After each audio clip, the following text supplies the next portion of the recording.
Сыктывкаре праздник отмечали 2 дня подряд. Оно и понятно. Столица праздновала не только День республики, но и свое 230-летие. Начались торжества шествием трудовых коллективов.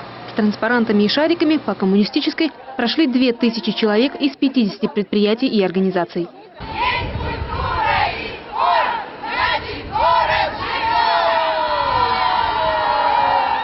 На Стефановской площади в это время газовали ретро-автомобили. Здесь стояли машины, каждой из которой почти полвека. Моргуновка, Волга, Volkswagen Жук, ГАЗ-67Б.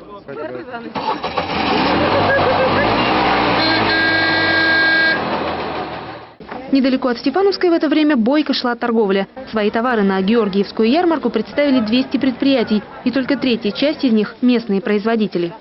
То, что касается и саженцев, очень многих других вещей, это то, о чем я вот говорил, там, когда и в Сыцеле был, и в том же Прилузе. Все это можно и нужно производить у нас. И то, что наши соседи привозят сюда, едут там порой за 1000 верст, реализуют и получают прибыль, как раз и подчеркивает, что на самом деле всем этим можно заниматься на месте.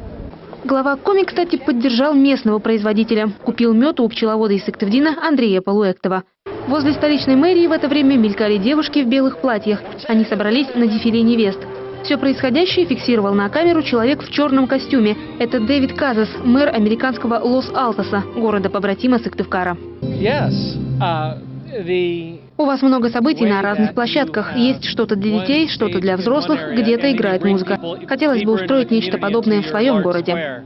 Кировский парк в этот день превратился в Сыктывкарский Арбат. Здесь собрались самые творческие люди столицы. Они или представляли свои работы, или просто прогуливались, как вот эта странная парочка, или пели. Кстати, музыка звучала на всех городских улицах, а сцена на Стефановской вообще не пустовала. Днем здесь пел солист Пражской оперы Дамир Басыров.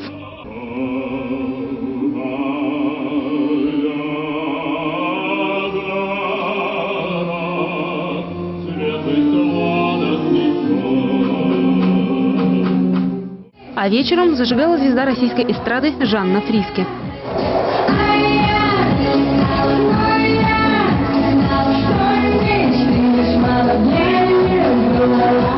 В Эжве уже традиционно соревновались тяжеловесы. Сборная Коми против сборной Москвы. Фишкой шоу стало участие в нем резидента Comedy Club Павла Воли. Шоумен с весьма скромными бицепсами, на радость зрителям, боролся на руках против действующего чемпиона мира по армрестлингу Дениса Цыпленкова.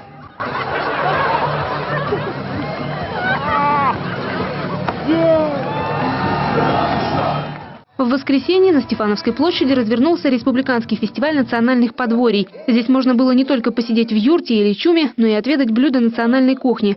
Молодогвардейцы в этот день напомнили еще об одном празднике – Дне российского флага. Активисты раздавали ленточки с российским триколором и флажки. Эта акция проводится не только в городе Сыктывкаре, поскольку молодая гвардия есть во многих городах и районах Республики Коми. Поэтому подобная акция проводилась и проводится в городе Воркута, в городе Ухта, Сосногорск, Сыктывкар и других городах Республики Коми. В Сосногорске в День республики обновили доску почета. На фотографиях уважаемые жители района. На этот раз это 15 человек. Учителя, медики, работники культуры, энергетики, газовики и нефтяники. В их числе и кузнец Михаил Сосин, автор памятника «Такующий глухарь». С каждым днем вижу все больше и больше людей, которые вносят свою скромную лепту в развитие нашего города и региона в целом. Печорцы решили отметить День республики мировым рекордом, достойным книги Гиннесса. В старейшем в районе поселении, деревне Усть-Кожва, испекли черенянь. Эту 11-метровую печь сделали специально для чудо-пирога.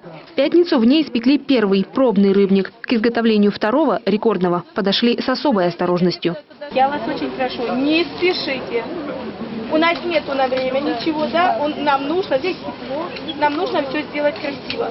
Над пирогом повара работали с 6 утра. Сначала замесили тесто, потом разделали рыбу. Все это перевезли через Печоры и разложили в специальной палатке. Использовано 44 килограмма 100 грамм семги.